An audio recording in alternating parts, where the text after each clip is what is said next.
2 pekan yang lalu kita juga hadir, kali ini hadir lagi.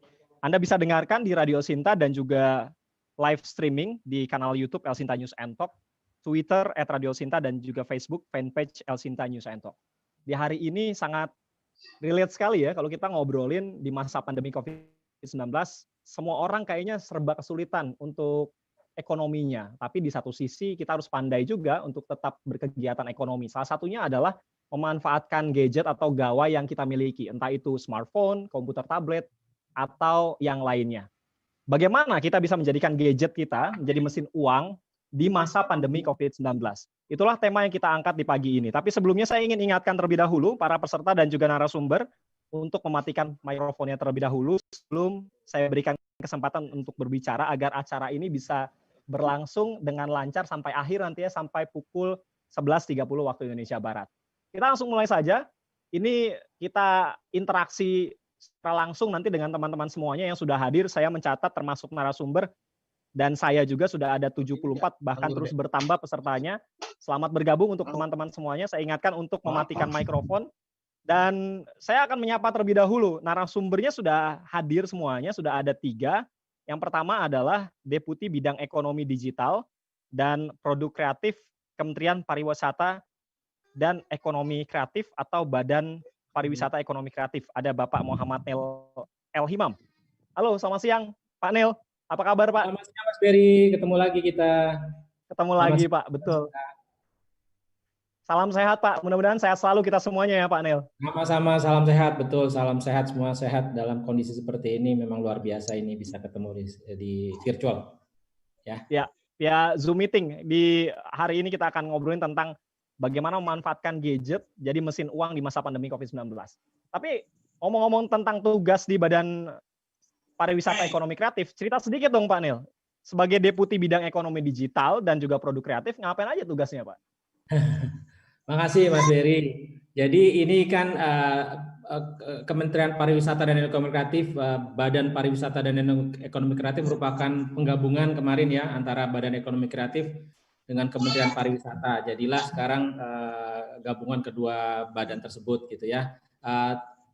Tapi kebetulan juga tugasnya nambah. Selain tugas di bidang ekonomi kreatif, dapatan tugas juga untuk mengembangkan ekonomi digitalnya. Jadi di tempat kami ini menjadi kedeputian bidang ekonomi digital dan produk kreatif. Artinya kita mengampu sekarang jadi 17 subsektor ekonomi kreatif, Mas Berry. Kalau dulu waktu di zamannya Bekraf ada 16 subsektor, sekarang ada 17. Ya. Hanya saja aplikasi dan game kita dipisahkan. Jadi sekarang masing-masing. Jadi ada untuk subsektor aplikasi sendiri dan untuk aplikasi game ada sendiri gitu. Tugasnya tentu saja bagaimana memperkuat membangun ekosistem ekonomi digital yang komprehensif untuk memajukan industri kreatif di Indonesia. Itu tugas utama kami sekarang, Mas. Oke, luar biasa, ini tugasnya banyak banget Pak. Ada 17 bidang tadi. Karena bidang-bidang ekonomi kreatif ini dan ekonomi digital memang lagi bergeliat sepertinya ya. Apalagi di tengah pandemi ini semua orang dituntut untuk betul-betul melek digital. Nanti kita akan ngobrolin tentang itu juga. Nah, narasumber yang kedua, saya ingatkan lagi untuk teman-teman yang baru bergabung, dimatikan terlebih dahulu mikrofonnya, supaya kita bisa nyaman untuk bersama-sama mendengarkan. Ada Pak Nur Hadi atau Mas Nur Hadi ya, dimatikan terlebih dahulu, boleh mikrofonnya, terima kasih. Ada yang menggunakan komputer Asus, dan Tiara Anggara ini juga boleh dimatikan dulu mikrofonnya. Arif juga terima kasih untuk dimatikan terlebih dahulu. Teman-teman yang lain, saya ingatkan untuk dimatikan mikrofonnya ya, supaya kita bisa lancar mendengarkan pemaparan dari narasumber kita dan pertanyaan-pertanyaan nanti dari para peserta. Yang kedua, ini nggak asing lagi kalau buat teman-teman dari Universitas Muhammadiyah Jakarta, karena narasumber atau terselenggaranya visi generasi kini di hari ini kerjasama El Sinta dengan Universitas Muhammadiyah Jakarta dan juga Kementerian Pariwisata dan Ekonomi Kreatif. Ada praktisi kewirausahaan sekaligus dosen Fakultas Ekonomi dan Bisnis Universitas Muhammadiyah Jakarta, Ibu Nur Asni Gani, Esos MM CCS. Bu Asni, apa kabar Bu Asni? Kita ketemu lagi tapi sekarang secara virtual. Apa kabar Bu? Kabar baik. Assalamualaikum warahmatullahi wabarakatuh. Sehat semua.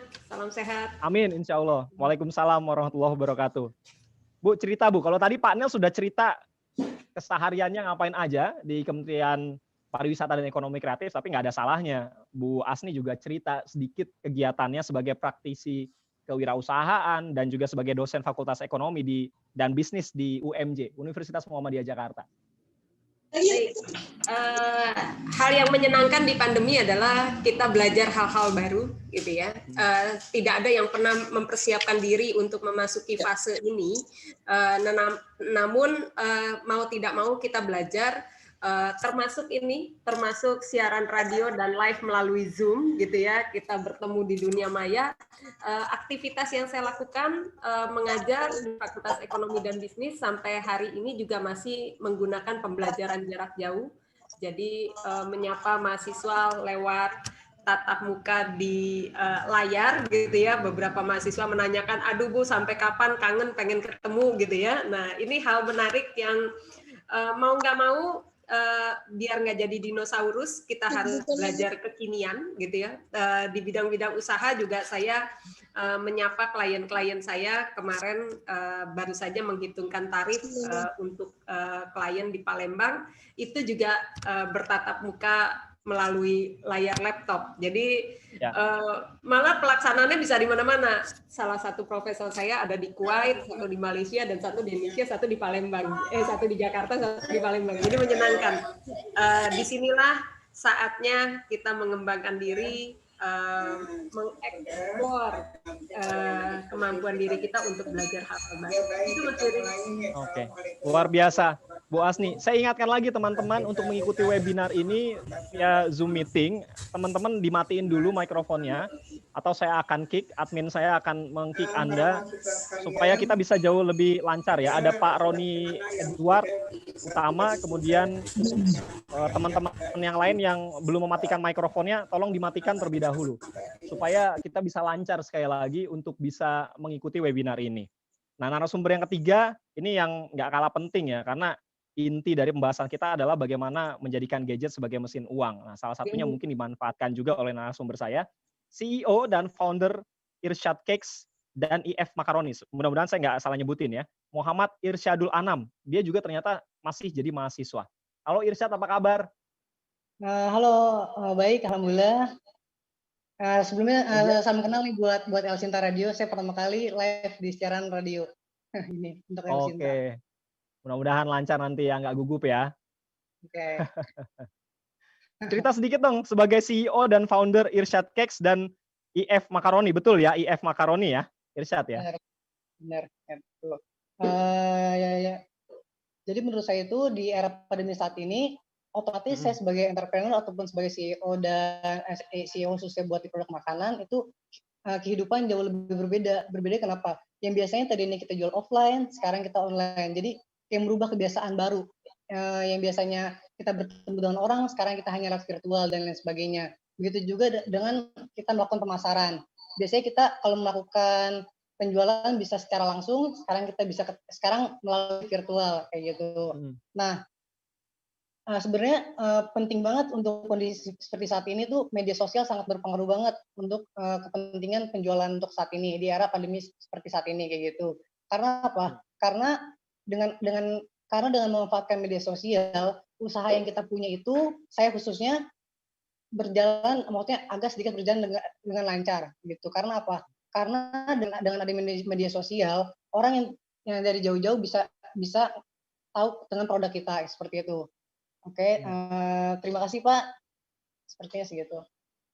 Oke, terima kasih Irsyad untuk perkenalan di awalnya. Nah, ini kita akan ngobrolin tentang menjadikan gadget mesin uang di masa pandemi COVID-19. Beberapa kali El Sinta mengangkat tema ini lebih cenderung spesifik ekonomi digital ya.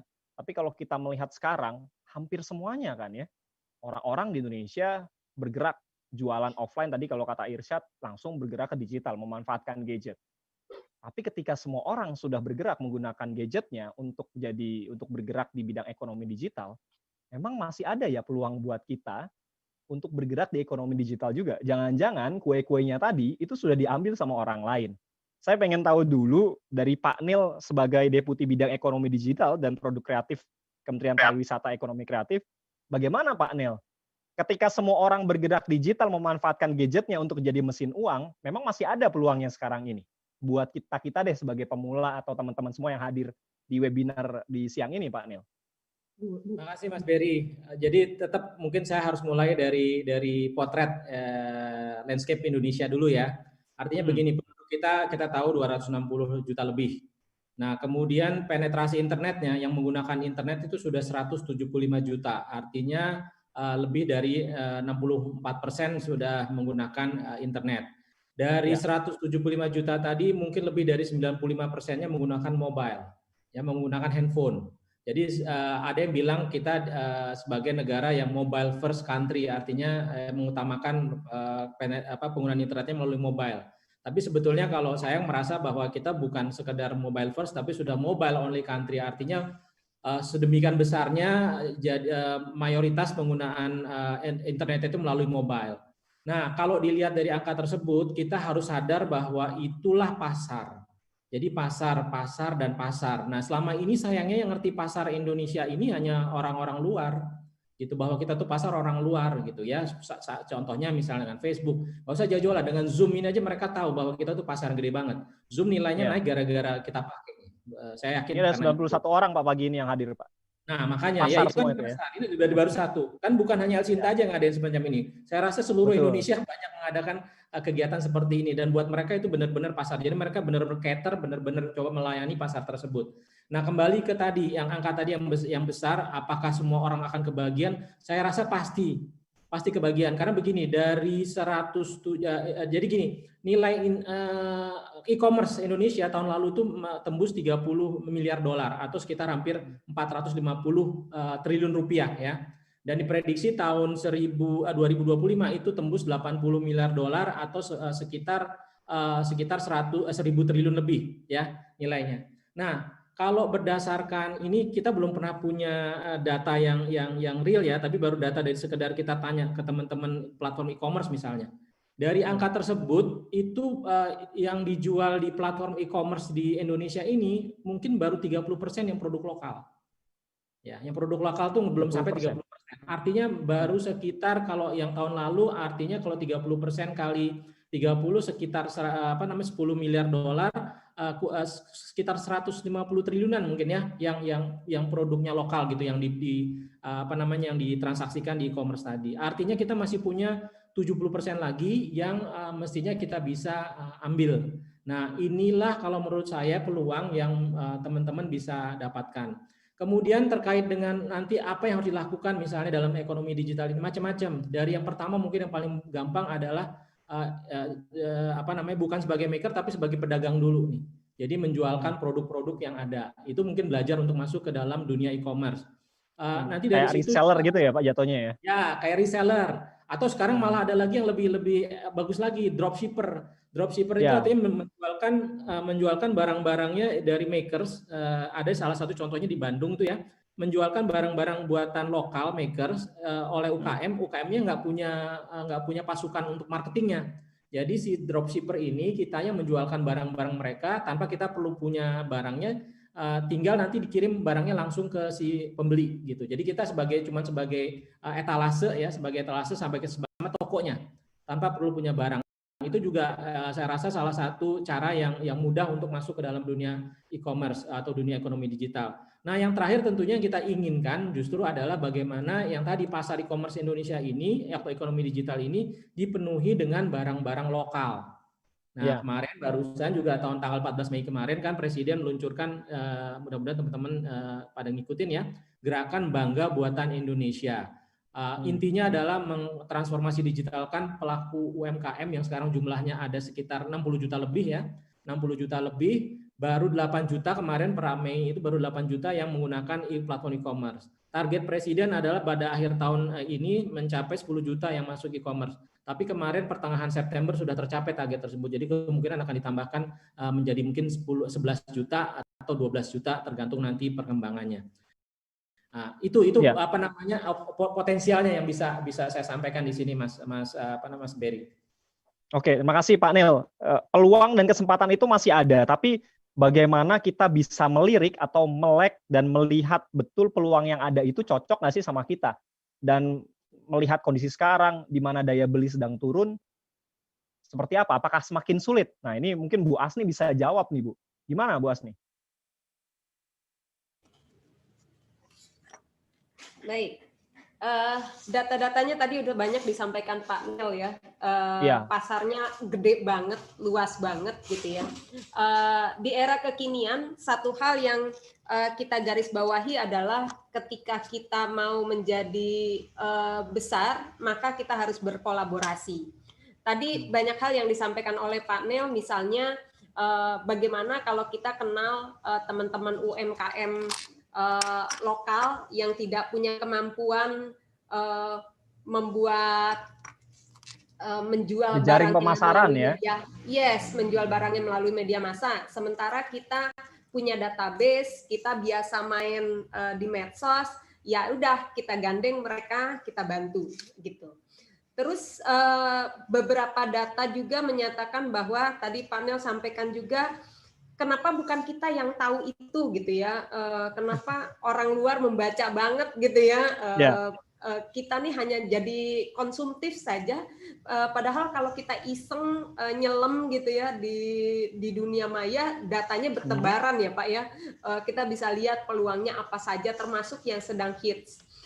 Satu hal yang sedang hits Mas Berry, yang mungkin bisa dipakai juga oleh teman-teman generasi muda yang lebih kekinian, ternyata melatih menggunakan website atau melatih membuat media sosial gitu ya, aktif dalam media sosial, bagaimana sih penggunaannya, termasuk penggunaan Facebook, Instagram, fitur-fitur yang kita nggak tahu detail, itu bisa jadi pemasukan juga gitu loh. Nah, jadi banyak banget sebetulnya kalau kita iseng. Saya mungkin termasuk generasi yang sudah tidak kekinian, tapi mau nggak mau harus ikut gitu ya, harus belajar lagi nyelam jadinya ya. Iya, setiap ngajar itu harus masuk ke Facebook, ke ini, itu terpaksa saya ikuti karena mahasiswa saya mungkin ikut bergabung di dalam acara ini, itu mereka juga pakai media itu gitu.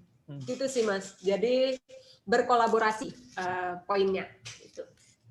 Tapi penasaran nggak sih teman-teman semua yang hadir di webinar kita di pagi ini dalam visi generasi kini, ceritanya Irsyad itu gimana bisa awalnya membentuk atau ngebangun Irsyad Cakes dan IF Macaroni dan memanfaatkan media sosial atau gadgetnya tadi untuk jadi sarana pemasaran Irsyad. Cerita dong Irsyad. Kalau Irsyad mikrofonnya dimatiin, belum dinyalain sama kamu. Oh, ya. Oke, boleh diceritain sekarang. Nah, sebelumnya emang nama produk saya Irsyad Cake dan IF Macaroni.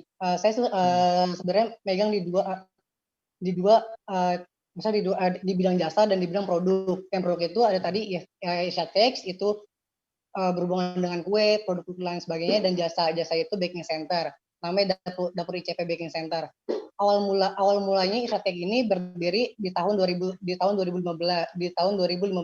gitu. Sebenarnya sih saya awal main di online itu baru 3 tahun ini ya, karena saya lebih ke offline seperti itu. Gitu. Ada toko berarti ya? Kalau toko sih nggak ada Mas. Kita belum ada. Produksi aja gitu. Jadi kita buka pelatihan juga. Jadi selain saya menjual kue, saya juga membuka pelatihan kue bagi para UMKM yang ingin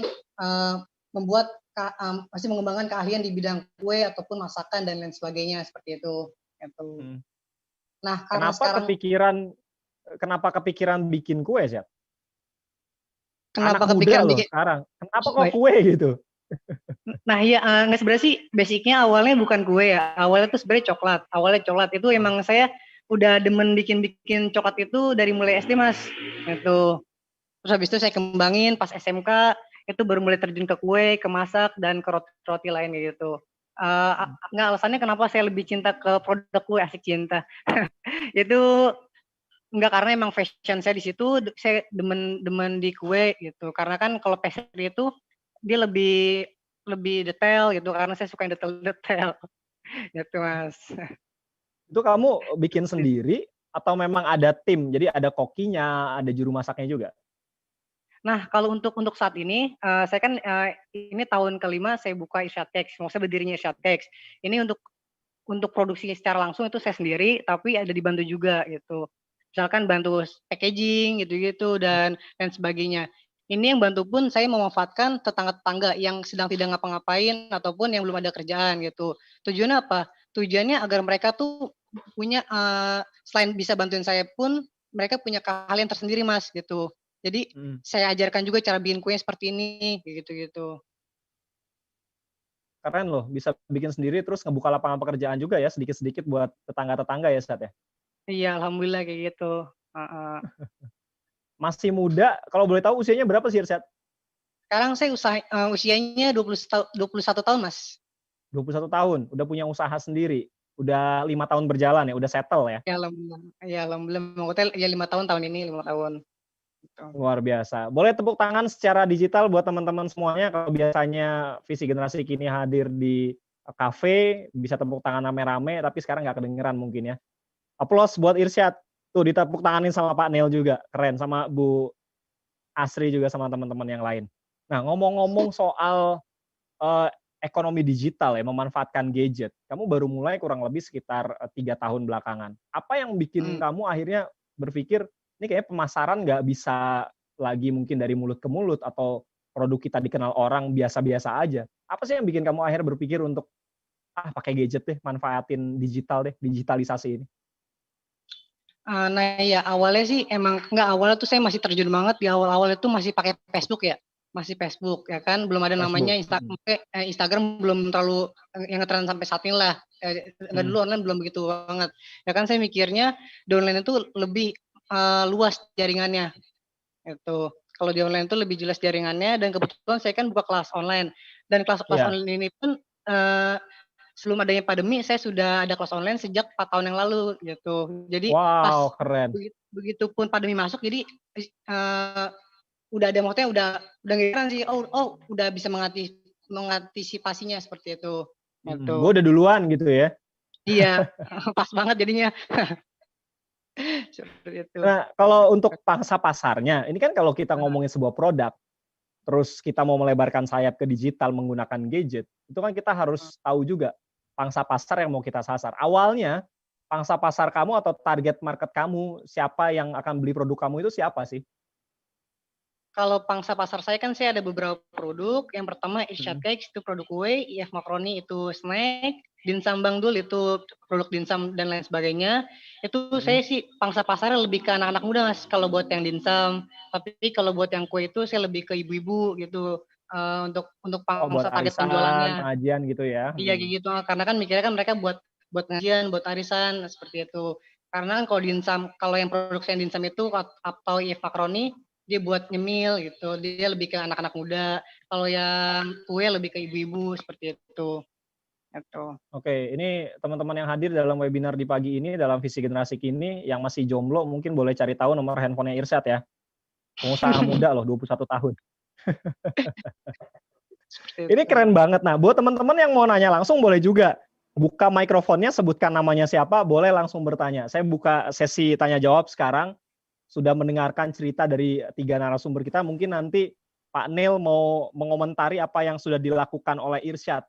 Kalau teman-teman mungkin bertanya-tanya, saya mungkin sudah punya usaha juga, tapi bentuk dukungan pemerintah itu seperti apa sih ke UMKM seperti Irsyad ini, atau mungkin kalau mau jadi lebih besar lagi seperti apa?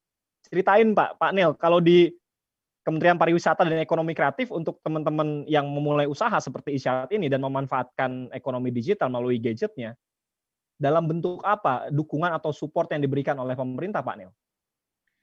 Baik, makasih Mas Berry. Ini saya salut juga nih sama Mas Irsyad, nih luar biasa ya. Umur berarti mulai usaha umur 16. Ya kan? Kurang lebih umur 16 dan biasa sekarang. Ini kalau menurut saya bisa jadi prototipe entrepreneur mudanya Indonesia itu ya, mestinya kayak salah satunya kayak Mas Irsyad ini. Selamat ya Mas Irsyad ya, luar biasa. Terima kasih Pak. Baik, terima kasih Mas Berry tadi untuk pertanyaannya sebetulnya begini Mas, kalau untuk UMKM itu kan ada kementerian tersendiri yang memang mengurus koperasi ya. Kementerian Koperasi dan UKM. Nah, ini saya sempat sebut ya, Gerakan Bangga Buatan Indonesia ini kan merupakan gerakan nasional yang kalau menurut saya berhasil karena apa? Tadi saya senang sekali tadi Bu Nurhati sudah menyebutkan tadi, bekerja sama, berkolaborasi, dan bersinergi. Jadi Gerakan Bangga Buatan Indonesia tadi merupakan gerakan bersama-sama dari hampir seluruh kementerian yang ada. Ya, jadi dikomandoi atau dikoordinasikan oleh Kementerian Menko Marves kebetulan ya, Maritim dan Investasi. Di situ ada kami, Parekraf, kemudian ada Kementerian KOP UKM, ada Kementerian Perindustrian, Kementerian Perdagangan, Bank Indonesia, bahkan LKPP, sampai BSN dan segala macam ada di situ. Jadi di situ lebih mempercepat jadinya ya. Bukan sekedar, salah satu fasilitasnya adalah tadi mentransformasi digitalkan, memberikan mereka peluang untuk masuk ke platform e-commerce. Itu salah satu usaha yang dilakukan secara nasional secara keseluruhan. Tapi kalau untuk Bapak Rekraf sendiri, Kemenparekraf, sebetulnya sejak zamannya Bekraf kemarin kita sudah mulai melakukan fasilitasi, tapi bentuknya memang lebih kepada ada yang bentuknya in kind, jadi bentuknya program bimbingan teknis gitu ya. Ada juga yang bentuknya juga pemberian insentif keuangan. Jadi kita punya program namanya waktu itu bantuan insentif pemerintah, sekarang pun diteruskan, memberikan modal grant gitu untuk para UMKM, tapi dibatasin ya di 16 subsektor atau sekarang 17 subsektor. Tapi khusus BIP kemarin hanya diperkecil lagi untuk beberapa subsektor unggulan. Nah, itu juga yang tentunya yang skala usahanya masih kecil, masih usaha kecil, usaha mikro kecil menengah gitu. Itu ada persyaratannya di sana. Kalau yang dari sisi in-kind, kita juga punya program yang dilanjutkan dari zamannya Bekraf, sekarang Bapak Rekraf, itu Bekraf Digital Entrepreneurship atau Bapak Rekraf Digital Entrepreneurship. Nah, yang sekarang ini kita tidak sekedar meng-online kan, tapi juga tadi meningkatkan bagaimana mereka bisa meningkatkan kualitas produknya. Artinya gini, simple saja Mas. Mungkin kalau di sini ada pengusaha misalnya buat fashion gitu ya, atau makanan, fashion yang paling gampang. Sekarang masalah ukuran aja. Kita kalau beli baju, kita pesan baju, kaos gitu ya, ukuran buatan dalam negeri, buatan UMKM, ukuran kaos gitu, standarnya ada nggak? Apakah mereka memikirkan standar? Kayak saya rasa belum, karena kita berapa kali kejadian pesan ukurannya L itu bisa beda-beda misalnya, double XL. Iya benar Pak, saya sering tuh Pak. Sering banget kan Mas. Nah, itulah yang kemarin kita makanya dalam program ini kami bekerja sama dengan Badan Standarisasi Nasional. Karena ukuran kayak gitu tuh ada ukurannya dan ada standarnya. Dan sebetulnya mereka juga punya program untuk membantu mensertifikasikan produk-produk tadi berdasarkan standar nasional Indonesia atau SNI. Cuman mereka itu kan nggak terlalu besar dan anggarannya juga kecil. Nah, kemarin waktu kita kumpulin di program kita, persis juga kita lakukan dengan Zoom begini, kita kumpulin, saya undang lagi lah teman-teman dari Bappenas. Saya kasih unjuk, nih loh, ada kebutuhan terkait misalnya dengan standarisasi produk-produk UMKM, misalnya di sektor fashion. Masalah simple kan ya, masalah ukuran itu masalah mungkin karena saya simple, tapi itu penting. Jangan sampai kualitas produknya jadi gara-gara ukuran aja jadi masalah gitu kan. Nah, contoh kemarin kasus ada menarik itu adalah kita berkahnya online ini ya. Pesertanya itu ada yang dari Papua. Dia buat fashion, masuk ke kriteria fashion juga, tapi untuk pakaian bayi. Nah, kalau pakaian bayi itu ternyata wajib SNI. Dan dia juga udah tahu nih si UMKM-nya di sana udah tahu, Pak, kita mau sertifikasi tapi kok ya jauh banget ya, paling dekat itu di Makassar kalau mau mengurus sertifikasinya. Ya kayak tadi begitu ditanya BSN ya gimana Pak, kami anggarannya kecil, kami nggak bisa sampai ke Papua juga. Nah kayak gitu-gitu kan bagian dari menemukan masalah ya Mas ya, problem atau tantangan. Nah kayak gini-ginilah tugasnya kami sebetulnya, bukan hanya memfasilitasi yang sifatnya langsung, tapi juga mungkin yang dari ke instansi lain atau KL lain yang punya program serupa dan mungkin lebih tepat sasaran, tapi belum ketemu nih sama pelakunya UMKM-nya. Oke.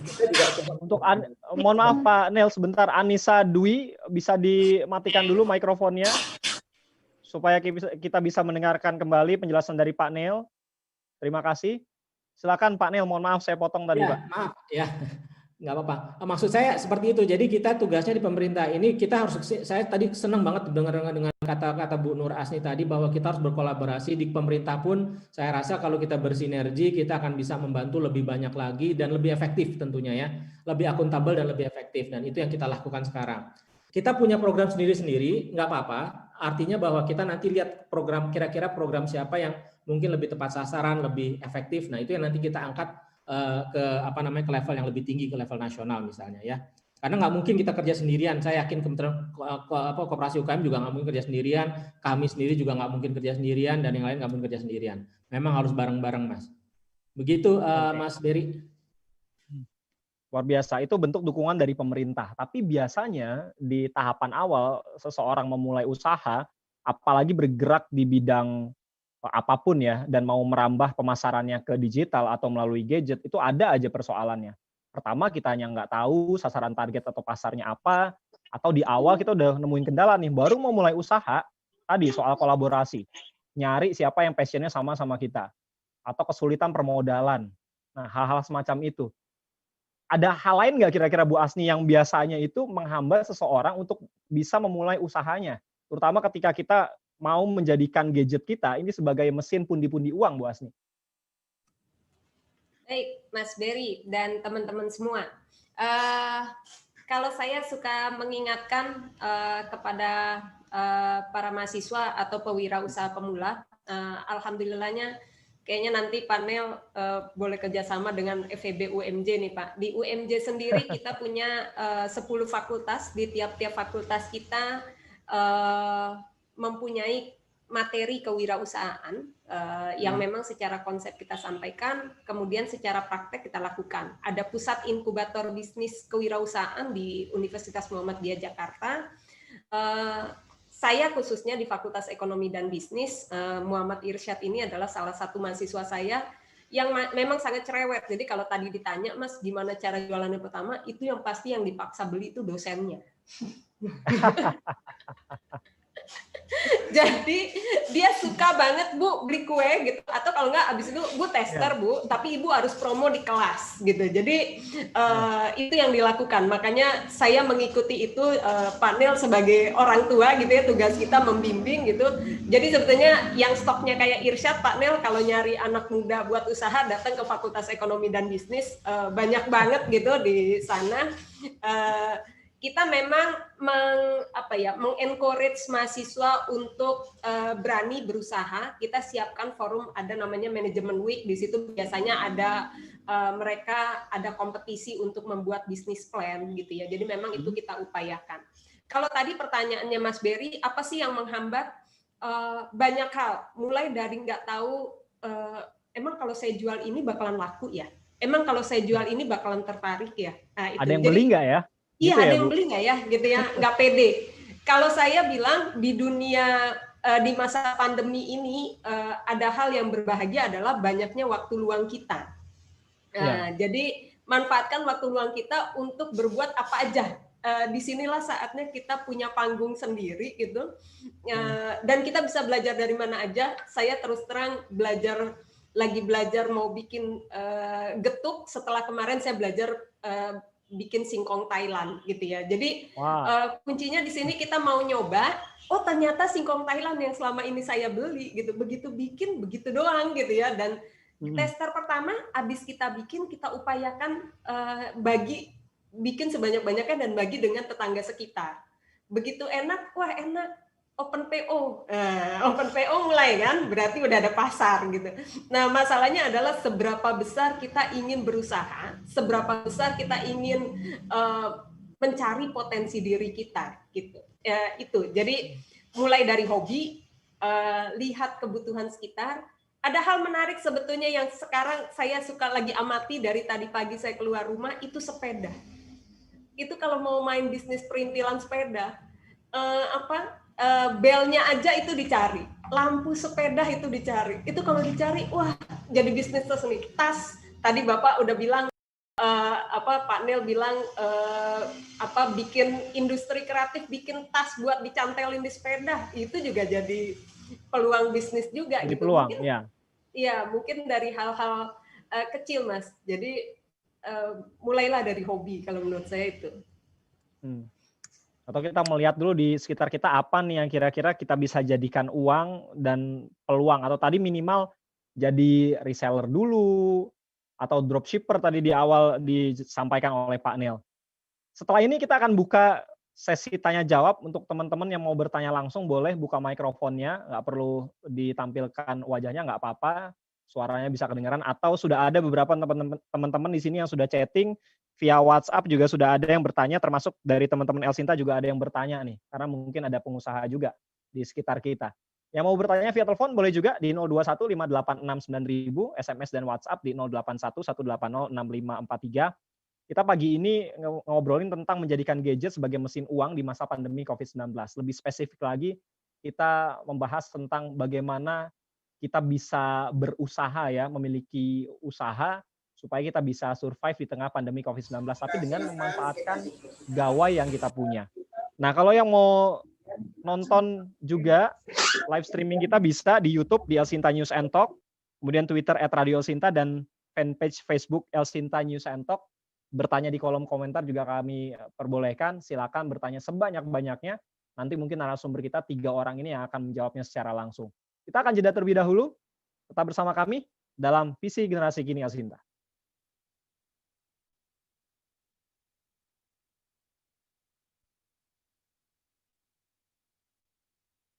Oke, buat teman-teman kalau yang mau bertanya, boleh nanti dibuka mikrofonnya langsung. Sudah ada yang mau bertanya dari kurang lebih 90-an peserta ya.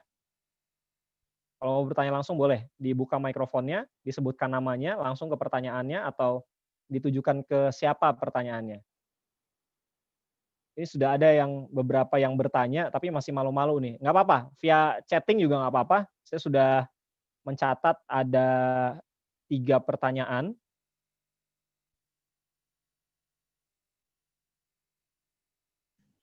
Ini mungkin juga, sorry Mas Berry, ini juga mungkin masukan ya Ya. buat teman-teman kalau mau jadi pengusaha, mau jadi kayak Marsisat itu harus berani bertanya. Bertanya bukan karena ini, karena pengen tahu gitu, apa yang nggak diketahui pengen tahu. Itu salah satu, saya rasa salah satu prasyarat untuk bisa apa namanya, jadi pengusaha tidak malu ya. bertanya adalah salah satu prasyarat kalau menurut saya untuk bisa menambah ilmu, menambah skills ya. Demikian. Oke, terima kasih Pak Neil. Yang malu-malu kalau mau jadi pengusaha, rugi nih, ilmunya banyak sama pakarnya semua loh. Ada dari pemerintah, praktisi. Ini Irsyad juga bisa dibilang praktisi karena sudah langsung terjun nih mempraktekkan.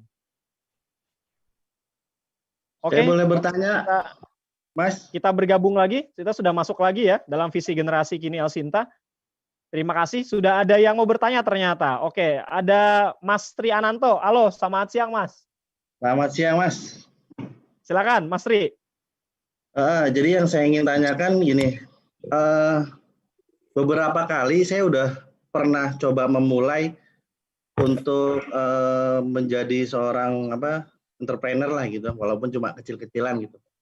Contohnya saya waktu di komunitas, kebetulan saya ada komunitas otomotif khususnya Vespa ya. Ya. Nah di situ saya melihat ketika ada yang menawarkan, sebenarnya bukan saya yang mau memulai, tapi ada yang menawarkan dari pihak produsen pengrajin kulit. Karena dia tahu biasanya kan anak motor itu kan identik dengan aksesoris dari kulit deh, mulai dompet kulit, kemudian emblem dan lain sebagainya gitu. Maka saat itu saya ditawarkan, kemudian saya iyakan karena di situ saya melihat lumayanlah ada sedikit rupiah yang bisa dipakai untuk menunjang kegiatan touring gitu ya kan. Nah, akhirnya itu berjalan tuh. Beberapa produk saya produksi melalui rekanan tersebut, dari mulai dompet kulit, gantungan kunci, tas STNK dan lain-lain gitu. Nah, tapi setelah beberapa saat ya hilang gitu aja gitu. Nah, yang ingin jadi pertanyaan saya adalah sebenarnya kiat yang paling bagus tuh gimana caranya supaya kita tuh benar-benar bisa memulai usaha dan benar-benar yakin bahwa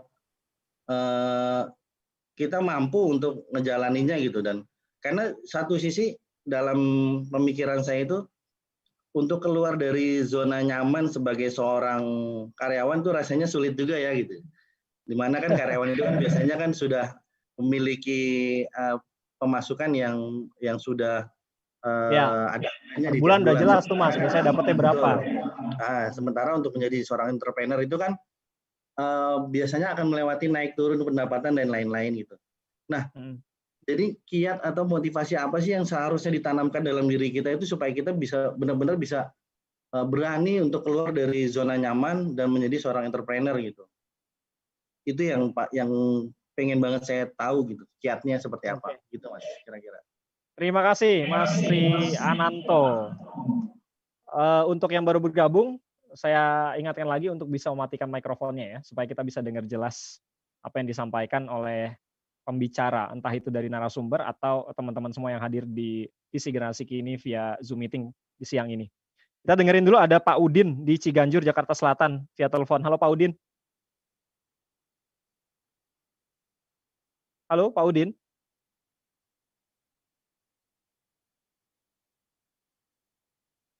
Halo Pak Udin, terputus?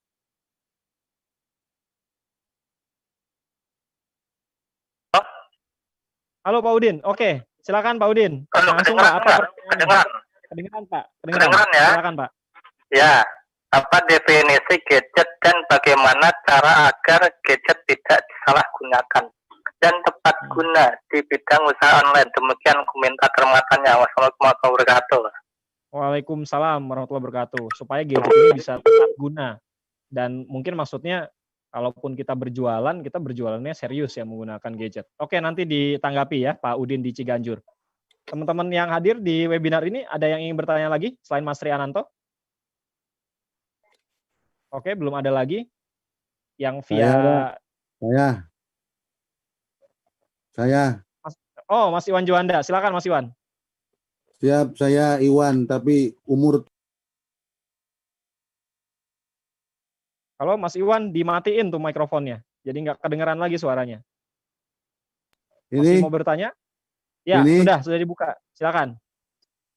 Oke, saya Iwan dari Tangerang, pingin bertanya. Saya sih sudah punya usaha di bidang tata rias pengantin dan sewa alat tenda. Cuman saya pingin karena era digital ini, saya juga pingin bermarketing di era digital ini. Nah, itu yang saya sampai saat ini kadang bingung di Facebook hanya nge-share begitu aja. Di WhatsApp yang nge-share status dan sebagainya. Jadi untuk lebih efektif demikian, Mas Berry, terima kasih. Sementara. Terima kasih Mas Iwan Juanda di Tangerang. Sudah punya usaha, ini usahanya berarti sudah besar nih, tata rias pengantin dan tenda. Harusnya bisa terjun lebih besar lagi jadinya ya dengan memanfaatkan gadget. Tapi tadi ada kendala. Nah, soal yang pertama tadi, ini bagaimana sih kira-kira kita meyakinkan untuk bisa memulai usaha dan meyakinkan kalau kita tuh bisa settle, bisa kuat. Karena tadi ada up and down. Saya pengen langsung ke Irsyad deh, karena Irsyad sudah 5 tahun usahanya. Yang kamu rasain apa, Syad? Sudah 5 tahun pasti ada naik, ada turun kan ya pendapatan ya. Meyakinkan untuk bisa terus kuat dan terus-terusan akhirnya stabil gimana, Sat? Nah, tadi kan pertanyaannya gimana biar kiat bagus, benar-benar yakin untuk maju, untuk menjalankan ya kan. Sebenarnya sih kalau dibilang usaha, apalagi kalau udah kayaknya stuck gitu usahanya. Makanya kalau saya itu emang namanya seorang entrepreneur tuh nggak ada yang bisa tidur pules, pasti ada aja kendala-kendala, lagi naik ada kendala, lagi turun ada kendala. Makanya itu di mana caranya kita untuk mengantisipasinya, entah kita membuat produk yang baru ataupun memodifikasi produk yang baru seperti itu. Kalau dibilang misalkan kayak tadi Bapak kan yang tadi yang bertanya seorang pekerja, seorang pekerja. Emang sih kalau saya itu emang dia nggak fokus gajinya, maksudnya nggak fokus. Misalkan kalau kerja ini dapetnya anggap 3 juta. Kalau saya emang nggak nentu, kadang-kadang naik, kadang-kadang turun. Makanya itu di situ kita sebagai entrepreneur diuji apakah kita kuat apa enggak, apakah kita sanggup atau enggak gitu. Kalau seandainya misalnya usaha kita lagi naik, kira-kira biar berkembang lagi gimana caranya nih? Misalkan lagi turun, kita jangan tiba-tiba lemes. Kita tetap harus confident apa yang kita jalankan. Misalkan contohnya tadi, misalkan untuk usaha saat ini makanan. Contoh saja misalkan makanan fresh chicken kan sudah banyak banget. Pasti kan dengan adanya banyak banget fresh chicken itu dilema, lah kok ini makin banyak aja, gimana sih cara kita bersaing? Caranya apa kita bisa menambahkan saus rasa keju ataupun dan lain sebagainya. Untuk apa tujuannya? Tujuannya untuk memberikan rasa yang berbeda dengan produk lain seperti itu. Nah, kalau dibilang usaha itu nggak bakal tenang ya, yang benar sih nggak bakal tenang. Makanya kan ada pepatah mengatakan, apabila kalian mau terjun ke entrepreneur, terjunlah. Apabila kalian ingin terjun ke seorang pekerja, bekerjalah. Karena di entrepreneur itu puyeng, pasti banyak ada yang aja yang dibikin. Banyak orderan puyeng, nggak ada orderan juga puyeng. Gitu, seperti itu. Gitu sih dari saya, Kalau Mas. kamu memotivasi tujuan awalnya mau mendirikan usaha itu yang harusnya jadi pegangan ya? Iya benar. Tujuan saya bikin usaha itu tujuannya sih yang pertama sih ingin membantu para tetangga saya yang misalnya yang di sekitaran untuk dia mempunyai pekerjaan gitu. Seperti itu, Pak. Bu Asni mungkin ada tambahan, Bu Asni? Ya, baik. Sedikit tadi mendengarkan beberapa pertanyaan. Kebetulan selain dosen, saya memiliki beberapa jasa konsultasi.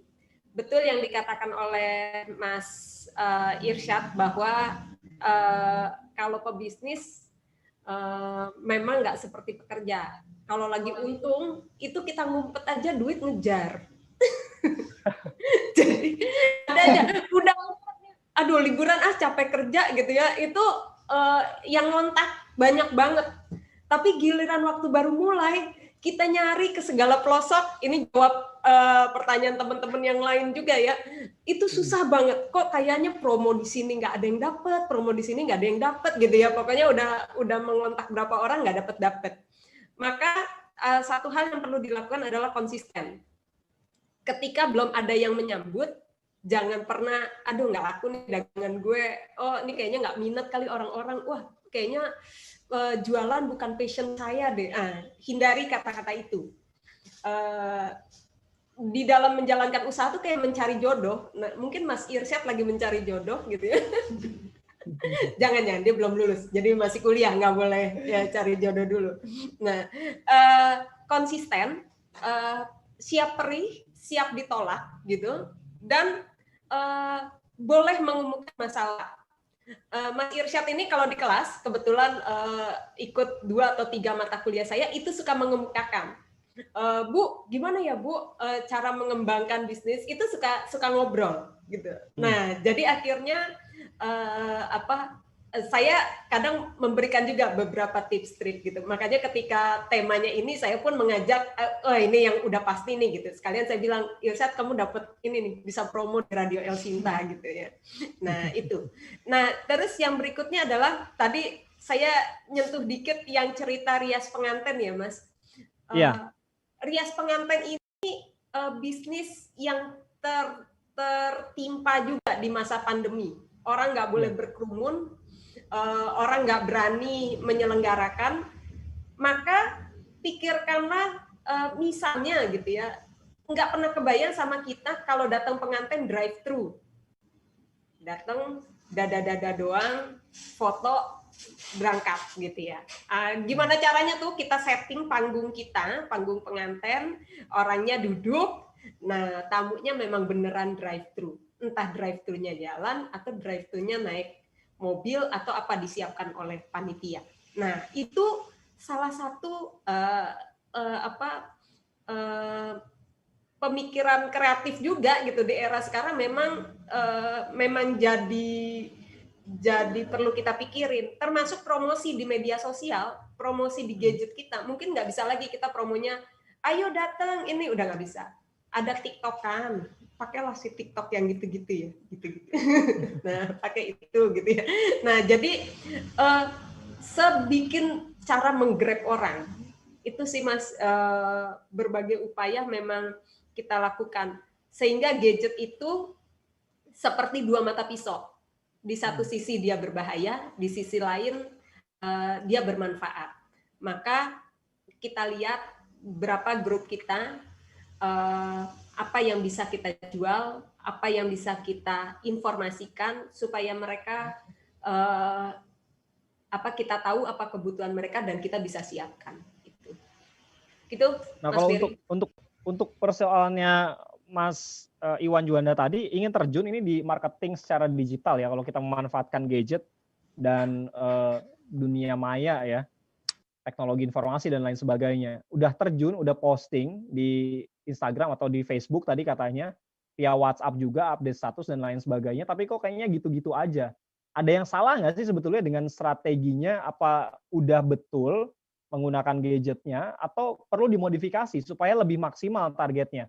entah itu nanti bisa berguna sekarang atau nanti ketika pandeminya berakhir. Mungkin Bu Asni bisa menambahkan sedikit sebelum nanti saya ke Pak Nel. Ya, itu tadi. Yang pertama, cara promonya apakah monoton? Kan kalau di promonya foto bentuk-bentuk pelaminan, orang mungkin akan lewat tuh, Mas. Gitu. Jadi mungkin bisa dibikin bentuknya video. Saya suka tuh pakai video kalau saya memperkenalkan diri aja. Saya misalnya menceritakan kurikulum vitae saya pakai video, gambar-gambar. Nah, dengan caption, jangan lupa, hari gini orang seneng banget tuh sama caption, gitu ya. Nggak peduli gambar, yang penting captionnya keren, gitu ya. Nah, captionnya juga jangan lupa, plus dia mau menyasar kalangan mana. Kalau misalnya bikin tenda, sewa tenda, atau perias pengantin kelas atas, ya disurvei dulu, kelas atas itu sukanya apa? Twitter kah, Facebook kah, gitu ya. Kalau misalnya, banyak kan mayoritas menggunakan WA group, ya masuk ke WA group, gitu. Jadi masuk ke dalam komunitasnya. Itu sih, Mas. Oke. Pak Nel, ada hal-hal yang mungkin perlu disampaikan, Pak Nel. Ini tadi pertanyaannya termasuk juga Pak Udin ya di Ciganjur, bagaimana kita bisa optimal supaya tepat juga menggunakan gadget. Tadi mungkin sudah dijelaskan juga oleh Bu Asni. Menjawab dua pertanyaan tadi Mas Tri Ananto dan juga Mas Iwan Juanda, Pak Nel ada tambahan mungkin informasi atau ilmu yang bisa dibagikan di siang ini, Pak Nel? Oke, saya coba jawab tiga-tiganya, Mas. Saya jawab tiga-tiganya. Saya tambahin tiga-tiganya ya. Tadi sebagian besar memang sudah disampaikan oleh Bu Asni dan Mas Irsad. Jadi kalau yang tadi kiat-kiat jadi entrepreneur, benar. Ini saya juga pegawai negeri juga udah lama, Mas Tri ya, Mas Ananto. Saya yakin juga memang itu suatu comfort zone yang akan susah sekali kalau mau pindah ke satu comfort zone itu susah. Tadi saya tertarik sebetulnya ketika sebetulnya Mas Ananto itu sudah punya apa ya? Sudah punya usahanya udah ada Pak tadi Pak. Usaha ya betul. Jadi kan aksesoris tadi sudah untuk ada bikers. Aksesoris. Betul, aksesoris. Jadi sebetulnya udah ada suppliernya sudah ada. Tinggal tugasnya kan hanya jualan. Nah, memang kalau mau jualan ini ya tadi tentunya kalau mau benar-benar dalam tanda kutip mau benar-benar membesarkan ini ya harus ada effortnya juga sih kalau menurut saya. Jadi dari sisi pemasarannya, nanti dari sisi juga hitung ongkos produksinya. Tadi Bu Asni juga sudah sebut tuh Mas Ananto, business plan. Business plan suatu yang sangat penting kalau mau jadi pengusaha itu adalah jadi tahu kira-kira uang yang akan masuk berapa, produksinya berapa, ongkos produksinya, uang dari penjualan kira-kira berapa. Itulah yang nanti bisa menjadi mungkin gambaran. Tadi juga Mas Ira sudah sampaikan ya, kalau lagi untung gede, kalau lagi lagi susah ya susah, karena harus berpikir kalau udah mulai produksi berarti nanti harus mikirin tenaga kerjanya, harus mikirin dalam tanda kutip benar-benar jadi bertanggung jawab untuk semua lah, jadi satu usaha. Jadi bukan sebagai petanggung jawab untuk mengerjakan pekerjaan, tapi lebih kepada usahanya itu sendiri. Itu mungkin ya tambahannya Menanto mudah-mudahan membantu. Terus yang kedua tadi Pak Udin dari dari Ciganjur terkait dengan gadget gitu ya. Sebetulnya kita udah punya aturan yang kuat kok terkait dengan dunia ekonomi digital ini, yang undang-undangnya dari undang-undang ITE misalnya, ada turunannya PP-nya juga. Terus juga sudah ada institusi atau organisasi yang mengawal itu ya, mengawal terkait dengan gadget ini ya, seperti PPNS ITE ada di Kominfo atau Cybercrime yang ada di kepolisian. Saya rasa kalau menurut saya sih benefitnya harusnya gadget ini lebih dari 90% lah. Sisanya tadi ya mungkin yang cuma dipakai sekedar untuk sebagian kecil lagi ya memang untuk tadi tetap ada lah 0,sekian persen pasti ada yang digunakan untuk kejahatan. Itu sesuatu yang penyalahgunaan lah pasti ada. Tapi saya yakin kita berpikiran positifnya saja, pikirkan gimana memperbesar yang positifnya saja. Sama halnya dengan misalnya dengan kaitannya dengan hoax ya, informasi yang benar dan hoax itu juga bagian dari ini tadi. Terus tadi yang Mas Iwan Juanda, kebetulan ini saya kalau saya lebih nilai kebetulan mertua saya, istri saya itu bergeraknya di perias pengantin juga. Memang itu salah satu yang terdampak luar biasa nih sekarang. Biasanya setiap minggu itu pasti 2-3 kali, apalagi kalau habis Lebaran ya, menjelang Lebaran Haji itu pasti luar biasa. Tapi memang sekarang sudah sedang terdampak luar biasa. Nah, intinya gini, tadi sudah disampaikan salah satu dicarikan solusi alternatif, misalnya tadi kayak drive-thru, itu bisa juga. Tapi sekarang yang lagi naik daun nih Bu Asni, Bu Nur Asni, ini virtual wedding. Jadi pelaminannya dibuat virtual, semuanya acara dibuat virtual, disiarkan juga lewat Zoom seperti ini atau lewat YouTube gitu ya. Terus nanti si pengantinnya itu ngasih link untuk kalau mau ngasih angpau. Itu ada, jadi nanti langsung transfer. Ada, ini barusan saya dapat undangan persis seperti gitu. Ini hari ini harusnya. Iya, jadi undangan. Bahkan sekarang lebih ada dia, tapi dia kasih pilihan mau ngasih angpau atau mau dia kasih list barang-barang yang dibutuhkan. Dibelikan di salah satu platform e-commerce. Misalnya nih ada keranjang untuk cucian atau setrikaan atau rice cooker, nanti di list sama dia. Nanti bisa juga dibelikan barang-barang tersebut. Jadi menurut saya itu jadi tentunya lebih tepat guna. Nah, ini tadilah fungsinya gadget dalam hal ini. Kalau rias pengantinnya tetap nanti kalau virtual pengantinnya tetap harus dirias. Ya, tetap harus dirias, tetap harus bagus, pakaiannya harus bagus ya. Itunya saya rasa tidak akan tidak akan terlalu berubah. Yang akan berubah adalah orangnya tidak akan datang langsung. Jadi undangannya tidak akan datang langsung. Makanannya pun sebetulnya bisa diakalin juga, dikirim. Ya, makanannya dikirim. Sekarang kan gampang ya, pakai Gojek, pakai GoFood, itu makanannya bisa dikirim, jadi dinikmati di rumah masing-masing. Foto-foto pun bisa diakalin. Nanti misalnya di sebelah-sebelahnya dikasih layar, nanti pas giliran foto dengan pengantinnya ya yang undangannya tadi bisa keluar di layar, di foto di situ. Nah, itu memang solusi-solusi yang kreatif. Cuman kalau untuk sewa tenda dan segala macam ya tadi mungkin dirubah, bukan sewa tenda tapi lebih pada sewa peralatan tadi ya untuk syutingnya. Misalnya untuk backdropnya, untuk untuk kameranya dan untuk juga mungkin internetnya. Itu kemarin yang ini sekarang ini sudah banyak sekali kejadian. Jadi karena turun di mana kayak fotografi juga terdampak ya, turun ordernya pada turun karena pengantinnya jarang-jarang. Nah, sekarang larinya ke virtual. Dan ini kayaknya mulai pick up juga nih, mulai banyak orang yang sadar dengan dunia digital ini, virtual ini. Itu menarik kok, menarik. Ini saya lagi perhatiin ini.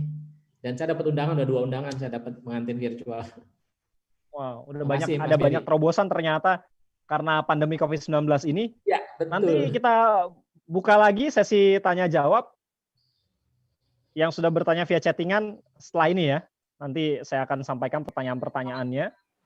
Dan untuk yang mau tanya langsung via telepon, boleh juga ada penelpon juga, tapi kita harus jeda terlebih dahulu. Kita jeda dulu sebentar ya, yang mau bertanya, kita jeda terlebih dahulu, nanti kita akan kembali lagi dalam visi generasi kini Alsinta. Visi generasi kini.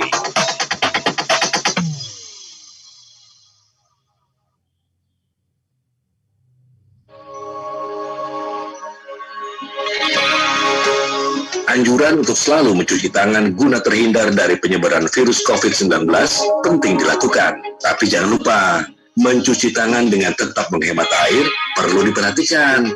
Caranya, buka keran air, basahi tangan Anda secukupnya. Kemudian, tutup keran air. Kenakan sabun pada tangan dan keran air. Kemudian, gosok sabun dengan tangan dengan kedua telapak tangan, lalu pada bagian punggung telapak tangan, sela-sela jari, bagian bawah kuku jemari, sesuai petunjuk cuci tangan yang bersih dari Kementerian Kesehatan selama 20 detik. Kemudian, jika sudah, buka keran kembali dan bilas tangan Anda dengan air mengalir selama 20 detik. Dan tutup kembali keran air dengan rapat. Udah deh, nggak ribet kan? Yuk cuci tangan dulu.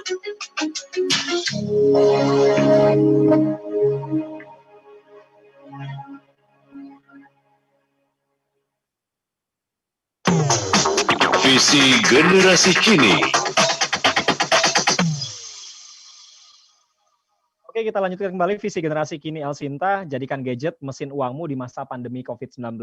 Masih dalam visi generasi kini kerjasama antara Alsinta dengan Universitas Muhammadiyah Jakarta dan juga Kementerian Pariwisata dan Ekonomi Kreatif. Ada beberapa pertanyaan dari Muhammad Anwar Gani, bangga katanya dengan Mas Irsyad sudah mulai usaha di usia muda. Boleh sharing enggak, Mas Irsyad, kendala apa yang dihadapi dalam memulai usaha secara digital? Lalu dari Muhammad Rizky, Waalaikumsalam ya, soal hak cipta brand atau nama-nama itu apakah butuh waktu yang lama dan apa saja persyaratannya? Kemudian, ya 2 dulu ya, saya harus menyapa juga, ada Pak Yoyo di Tangerang Selatan. Halo Pak Yoyo,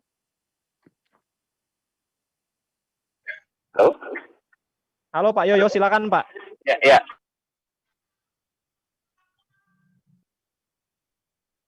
Halo Pak Yoyo, silakan Pak. Halo? Iya, silakan Halo? langsung Pak. Ya, ya. Saya di sini ingin bertanya, kebetulan saya juga sudah ada usaha, kebetulan saya juga sebagai karyawan juga, awalnya sih memang coba-coba, tapi alhamdulillah sudah berjalan. Hanya memang untuk usaha saya sendiri ini, saya belum mencoba untuk promo atau menawarkan di dunia online saat ini loh Pak. Nah, bagaimana kiat-kiatnya gitu ya. Kemudian usahanya yang apa kedua, Pak, kalau boleh tahu Pak? usahanya saya kebetulan di bidang makanan, saya produksi mie Pak. Oke. Memproduksi mie saat ini ya hanya menjual ke tradisional aja, kita tawarkan, kita antar gitu. Tapi kalau untuk dari sisi promo ke dunia maya istilahnya itu belum. Nah, nanti saya minta untuk untuk kiat-kiatnya seperti apa. Kemudian yang kedua saja, apakah Pak, ya? Betul.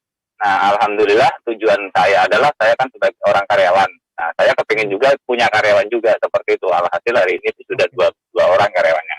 Nah, yang ketiga adalah apakah yang dijual di online itu harus yang sudah ada merek dagang, yang sudah ada BPOM, kemudian apakah sudah ada halal seperti itu. Itu sih Pak. Ya, nah yang terakhir adalah dari Bu Asni, apakah kita bisa istilahnya konsul terkait di bidang entrepreneur untuk pengembangannya seperti apa, seperti itu. Kali ada kelas khusus atau bagaimana gitu sih Pak. Oke. Gitu ya Pak. Ya, Pak Yoyo. Ya. Oke, Terima kasih Pak. Itu aja. Terima kasih. Terima kasih. Nah, mungkin Bu Asni mau langsung jawab terlebih dahulu. Silakan untuk Pak Yoyo dan tadi teman-teman dari nanti ada beberapa pertanyaan tadi untuk Irsyad ya. Nanti dijawab ya Irsyad ya. Silakan Bu Asni dulu. Ya. Saya jawab dari yang paling belakang dulu. Yang pertama, konsul di bidang entrepreneur boleh, silakan. Kebetulan saya memang ada satu bendera yang memang melakukan bidang pendidikan, Taksasila Edukasi Insani. Di situ sebenarnya bukan hanya saya, ada beberapa teman-teman yang memang praktisi juga yang bergabung dalam bendera tersebut. Begitu Pak Yoyo ya tadi ya. Nah, kemudian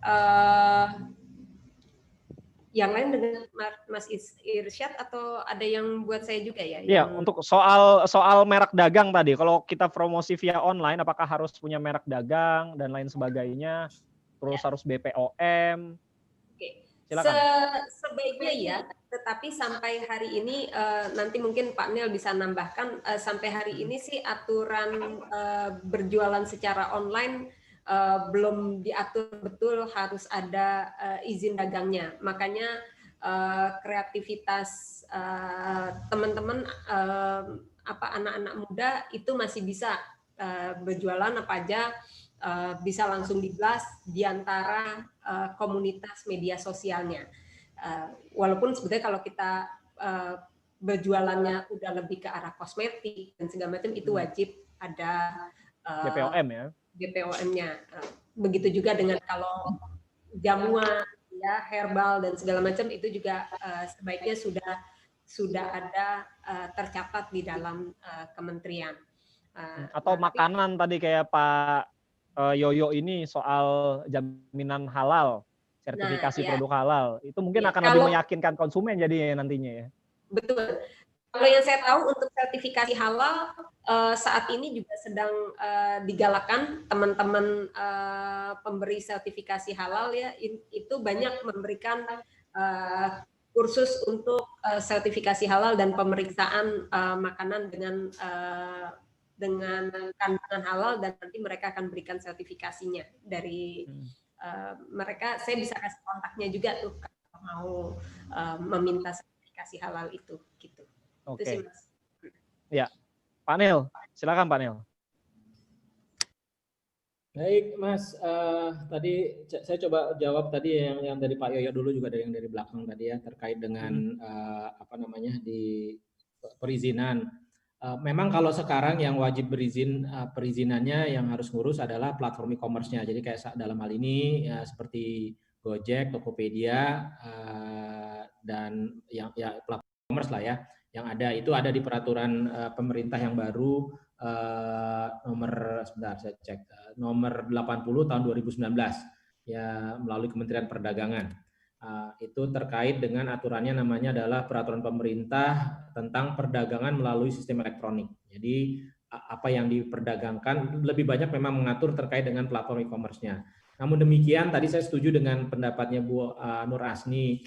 Untuk hal-hal misalnya barang atau dagangan yang terkait dengan keselamatan kesehatan manusia tentunya memang sedapat mungkin dan saya rasa nanti aturannya pasti akan mewajibkan ini terkait dengan sertifikasi ya yang dibuktikan dengan sertifikasi misalnya tadi sertifikasi kesehatan, kebersihan dan sebagainya itu memang saya rasa sih akan diwajibkan karena menurut saya juga ya salah satu kendala di kita itu kalau di restoran-restoran gede atau kafe mungkin sudah ada tuh perizinannya terkait dengan hygiene dengan izin restoran. Tapi kalau yang kecil-kecil, yang warung makan yang kecil-kecil segala macam itu warung makan ya itu kalau menurut saya juga sebenarnya harus karena itu untuk memastikan bahwa apa yang dimakan minimal terjamin kebersihannya atau tidak bukan dari yang berbahaya lah. Nah, tapi memang itu mungkin jalannya masih agak panjang. Tapi kalau menurut saya dengan adanya e-commerce ini itu bisa menjadi persyaratan ya. Nanti bisa lewat platform e-commerce-nya untuk mensyaratkan bahwa makanan yang dijual memang harus sudah terjamin dalam beberapa hal tadi ya terkait dengan keamanan keselamatan si konsumennya. Kemudian tadi ada juga yang terkait dengan tadi hak cipta brand. Ya, ini dari Muhammad Rizky, Pak. Iya, ini nanti memang saat ini yang mengurusi terkait dengan pendaftaran hak cipta ada di Kementerian Hukum dan HAM di JNKI ya kekayaan intelektual. Itu ada seingat saya ada untuk yang ininya yang lewat online-nya tuh ada. Tolong dicek aja Mas Rizky ya, dicek aja di lamannya situsnya di JNKI kekayaan intelektual di Kementerian Hukum dan HAM. Itu nanti mereka benar-benar yang pegang database-nya, persyaratan dan segala macam termasuk biayanya ada di situ semua. Demikian Mas Beri. Oke, ini gilirannya Irsyad. Tadi ada yang bertanya Muhammad Anwar Gani.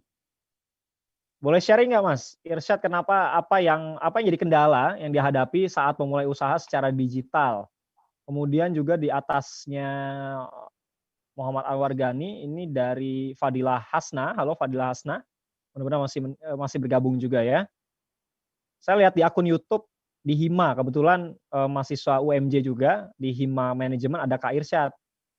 Jadi tertarik ikut webinar ini. Jadi gini, sudah punya bisnis juga ternyata Fadilah Hasna, mudah-mudahan bisa berkembang bisnisnya. Sudah dimulai sejak SMA kelas 2. Nah, niatnya mau kuliah sambil berbisnis juga.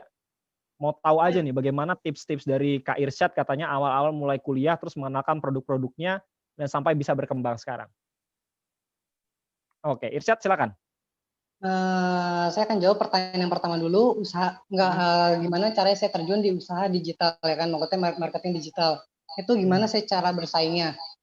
Jadi kita harus memiliki signature atau suatu perbedaan antara pengusaha, maksudnya marketplace yang lain dengan marketplace yang berbeda lagi ya kan, seperti itu. Contohnya apa?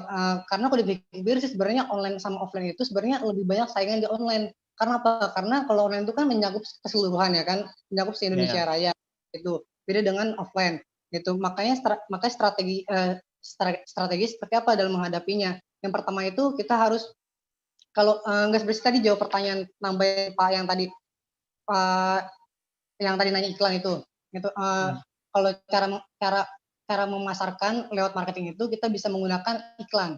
Ya, iklan itu bisa dipakai lewat Instagram ataupun Facebook gitu. Pasti kan bertanya, Kak kan iklan mahal. Jawabannya iklan sih dibilang mahal tergantung kalian pemakaiannya seperti apa.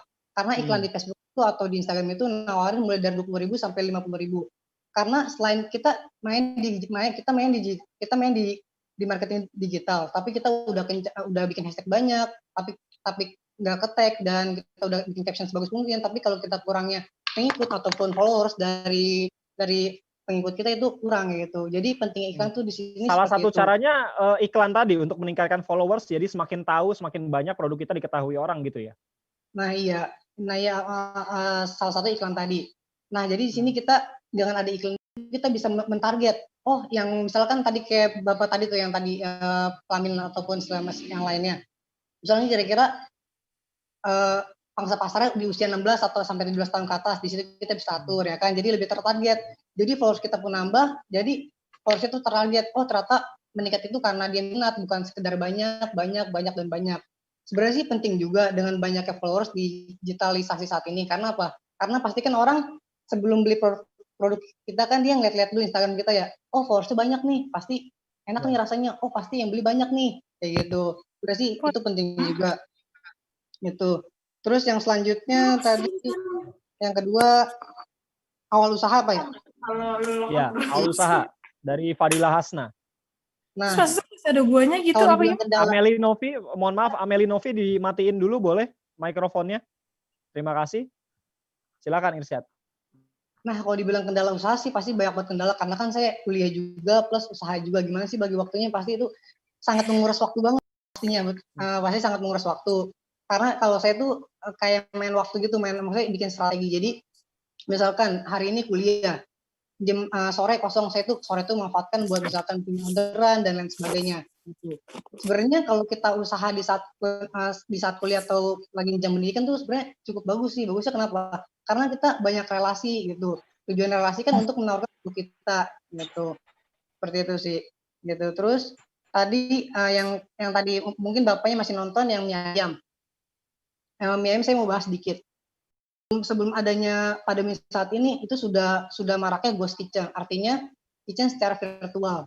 Contoh misalkan kayak ada outlet tapi dia nggak ada yang datang tapi banyak yang pembeli, berarti kayak makanannya lancar terus orderannya tapi nggak ada pembelinya, itu yang dinamakan ghost kitchen. Mungkin yang tadi mie ayam tadi bisa beralih ke frozen food Pak, gitu. Jadi gimana sih caranya mie ayam itu di frozen food? Tadi katanya produksinya hanya mie aja, mungkin dimodifikasi mie-nya supaya lengkap dengan toppingnya berbagai macam ya, ada bakso, ada sawinya, tapi dibikin frozen gitu ya.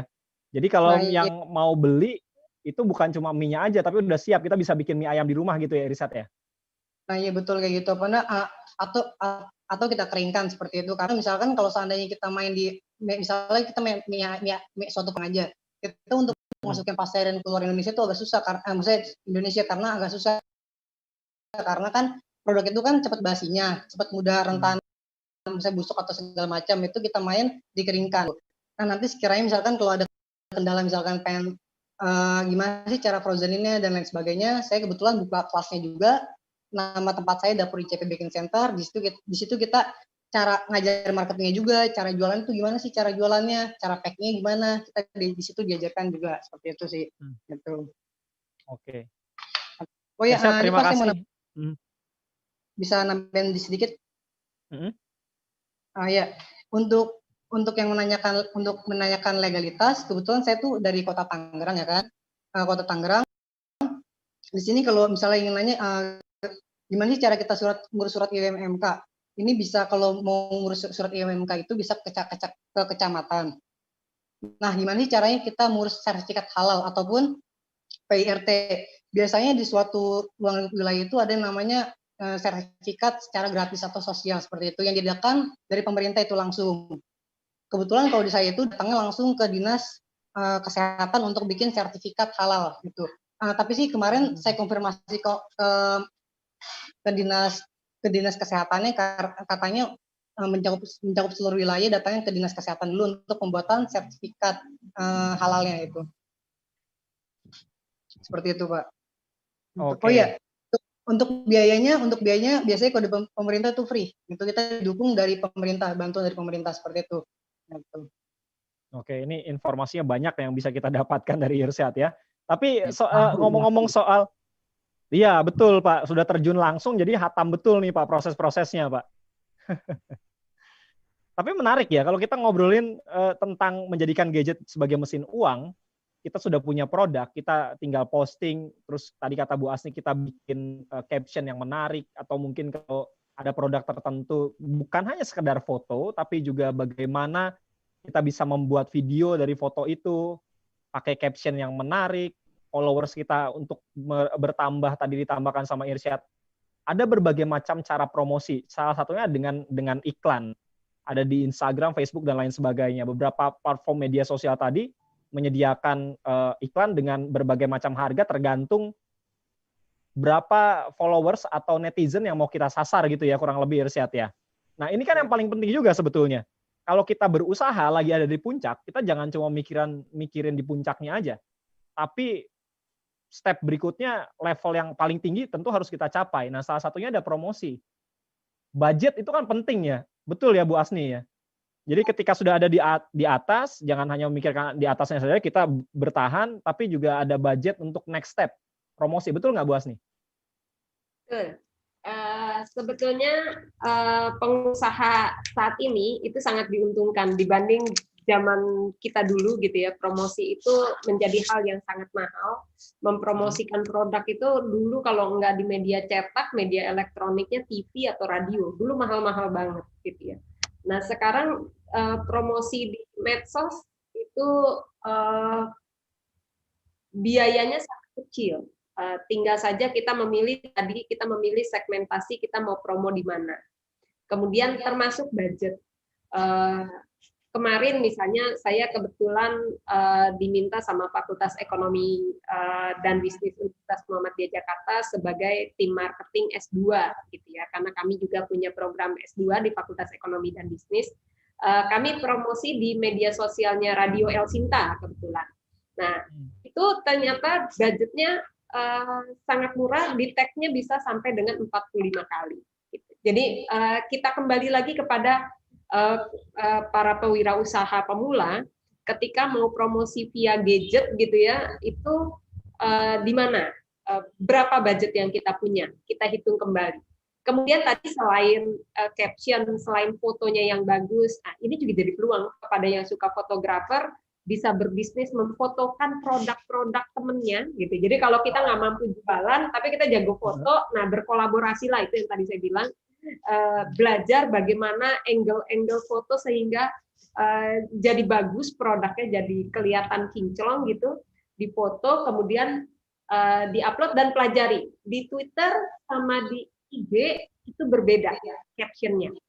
Banyak captionnya tidak harus sebanyak di Twitter, tidak boleh sebanyak di IG. Kemudian ketika kita di video dengan di tulisan bahasanya harus berbeda. Plus testimoni. Banyak barang kita kalau mau membeli sesuatu, kemarin kebetulan saya membeli sebuah biotank misalnya. Terus khawatir karena dia minta DP. Dia minta karena berbeda di luar marketplace-nya. Bu, karena berbeda kita harus DP. Benar apa enggak ya? Maka yang dibaca adalah testimoninya. Oh, ini sudah banyak dan segala macam. Oh, kredibel kok, bisa kita pilih. Bisa. Jadi testimoni juga jangan lupa ketika kita beriklan. Itu Mas. Oke. Luar biasa. Ini kita nggak terasa sudah 1,5 jam. Tersisa kurang lebih waktu kita kurang dari 7 menit. Tapi saya cukupkan saja ya untuk sesi tanya jawabnya. Giliran saya sekarang yang bertanya. Saya nanti nggak punya kesempatan jadinya. Dan saya ingin kembali ke Pak Nel. Ini ada yang mengatakan semua orang berwirausaha, Pak. Sekarang di masa pandemi ada yang karena kehilangan pekerjaan yang mereka melakukan promosi dengan memanfaatkan gadget dan menjadikan mesin uang gadgetnya itu. Tapi di satu sisi ada demand dan kebutuhan yang sekarang juga sedang tertekan. Bagaimana kita bisa menyikapi ini, Pak? Bagaimana kita bisa tetap menjadikan gadget ini sebagai mesin uang, sementara di satu sisi ada daya beli yang juga sekarang mungkin sedang melemah, Pak Nel. Mungkin sebagai closing juga dari Pak Nel, sekaligus tips bagaimana kita bisa memanfaatkan gadget itu tadi, Pak. Nanti saya akan ke Mas Irsyad dan juga Bu Asni. Makasih Mas Berry. Ini pertanyaan yang dalam ini, betulnya dalam banget. Memang dari satu sisi kalau kita mengkonversikan teman-teman di luar sana tadi yang terkena PHK atau yang sedang terdampak oleh pandemi ini, kita konversikan ke platform digital, tentunya itu juga menjadikan mereka sebagai penyedia produk-produk apapun itu produknya.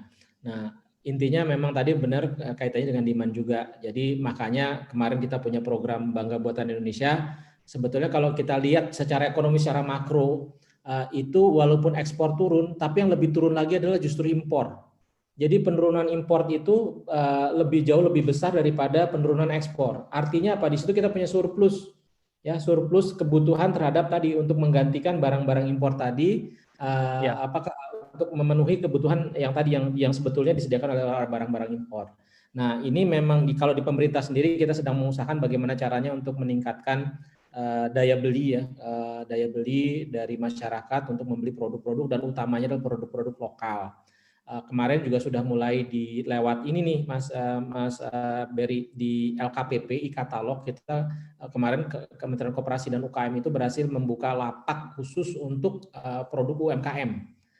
Kalau di sini berarti nanti yang akan beli adalah pemerintah, ya. Jadi yang memang harus beli adalah pemerintah. Jadi nanti dari situ diharapkan kebutuhan, kalau misalnya mengadakan, biasanya kita kalau mengadakan kegiatan di pemerintah itu kan ada kayak ada souvenirnya gitu ya. Nah, souvenirnya misalnya kalau dibelikan yang barang-barang yang kalau menurut saya kebanyakan impor, nah dengan ini mudah-mudahan bisa dibelikan yang barang-barang yang buatan UMKM gitu ya, ada souvenir-souvenir yang menarik tadi kayak ada Mas Tri Ananto tadi misalnya aksesoris yang dalam bentuk kulit dan sebagainya, itu tentunya akan membantu meningkatkan demand. Yang kedua terkait dengan ini juga sebetulnya Mas, saya yakin salah satunya adalah ketidaktahuan atau terkait dengan informasinya itu belum tersebar. Jadi misalnya tadi kalau ternyata ada produk-produk bagus, saya juga baru tahu kalau Mas Irsan punya produk kue misalnya ya. Dengan masuk ke sini jadi kita tahu bahwa dia punya produk kue, punya produk tadi makaroni dan sebagainya, itu tentunya juga membuka. Jadi lebih kepada kalau menurut saya adalah bagaimana mempromosikan tadi produk-produk tadi, karena saya yakin dalam pandemi ini banyak sekali sebetulnya peluang usahanya juga jadinya. Saya ambil contoh sedikit lah, ini sedikit saya mau cerita sedikit contoh misalnya di kompleks saya nih. Di kompleks saya ini sekarang ibu-ibu tuh di kompleks jualan makanan dan dijualnya lewat grup WhatsApp. Jadi mau nggak mau kita, bukan nggak mau ya, kita juga jadi tertarik ya, jadi beli gitu. Jadi mereka juga akhirnya tahu, oh ternyata si ibu ini punya jualan kemarin tuh kayak misalnya kelapa tart misalnya yang ternyata enak gitu. Jadi kita juga jadi tahu. Nah itu juga meningkatkan, memutar roda ini ya, memutar roda ekonomi juga. Jadi saling beli, intinya saling beli. Nah ini juga mungkin yang perlu kita kembangkan juga. Saya yakin dengan model-model seperti ini, demand terhadap produk-produk yang dihasilkan oleh teman-teman UMKM, teman-teman entrepreneur Indonesia ini juga nanti bisa ditingkatkan. Dan kami dari sisi pemerintah akan berusaha bagaimana caranya membuat level playing field lah, intinya seperti itu, supaya bagaimana produk-produk UMKM tadi daya beli dan demand terhadap produk-produk tadi bisa ditingkatkan juga, Mas. Itu kayak. Ya, Pak Nel, terima kasih Pak Nel. Tapi saya sebelum ke Bu Asni dan juga Mas Irsyad sebagai penutup, setelah selesai acara untuk pengiriman, mohon untuk peserta yang hadir untuk screen capture bukti bahwa sudah mengikuti webinar ini, supaya nanti beserta dengan alamat email ya nantinya dikirimkan ke WhatsApp-nya Elsinta di 081-180-6543 supaya nanti kami bisa mengirimkan e-sertifikatnya langsung ke email masing-masing peserta. Butuh bukti juga untuk absensinya di screen capture. Nah, silakan Bu Asni sebagai penutup sesuai dengan tema kita di hari ini, gadget sebagai mesin uang di masa pandemi COVID-19, Bu Asni. Baik, Mas Berry dan teman-teman sekalian, tips saya adalah gunakanlah gadget untuk memposting hal-hal positif, ya. Karena kalau kita tiba-tiba posting jualan gitu, padahal selama ini negatif gitu, terus tahu-tahu posting jualan, orang tuh langsung giliran butuh aja baru gitu ya. Jadi mulailah memposting dengan hal-hal yang positif apapun yang kita lakukan, ya. Yang kedua, silakan posting potensi diri. Karena kita nggak tahu nih, barangkali ada yang butuh, yaitu tadi kalau yang jago fotografer, postinglah hasil-hasil fotonya.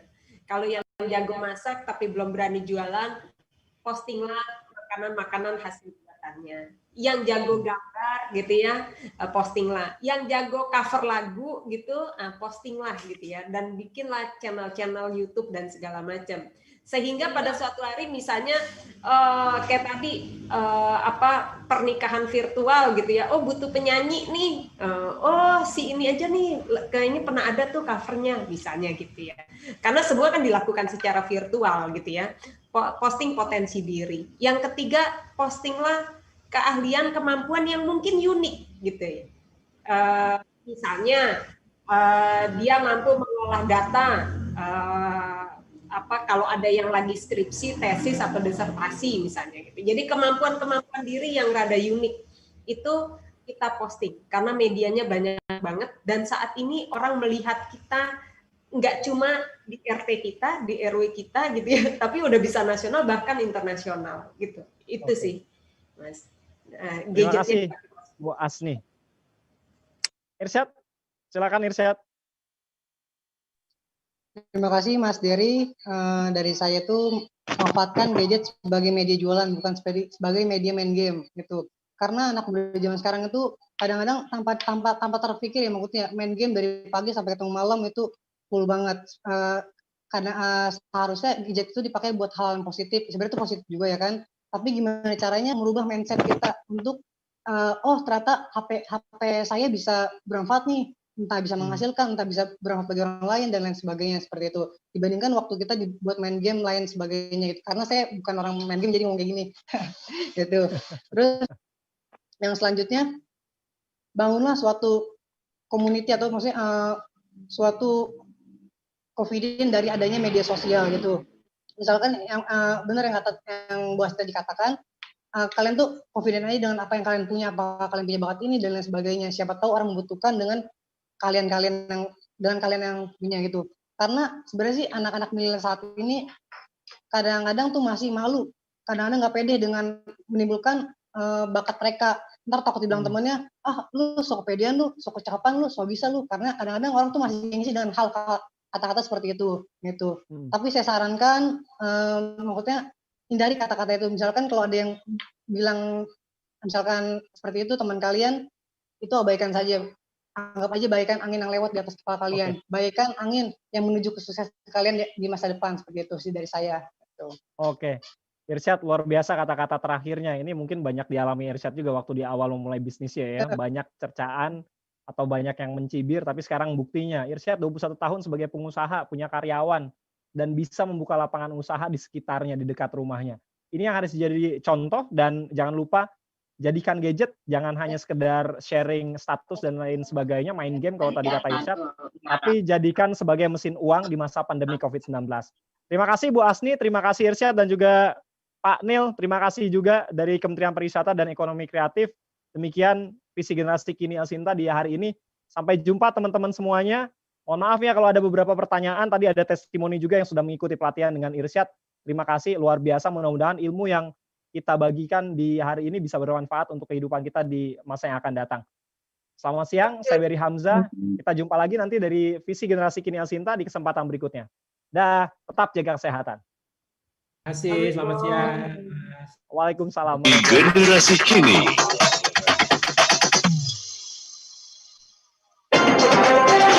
Elsinta News and Talk. Pendengar, kini kita akan ikuti keterangan Presiden Joko Widodo mengenai progres realisasi program pemulihan ekonomi nasional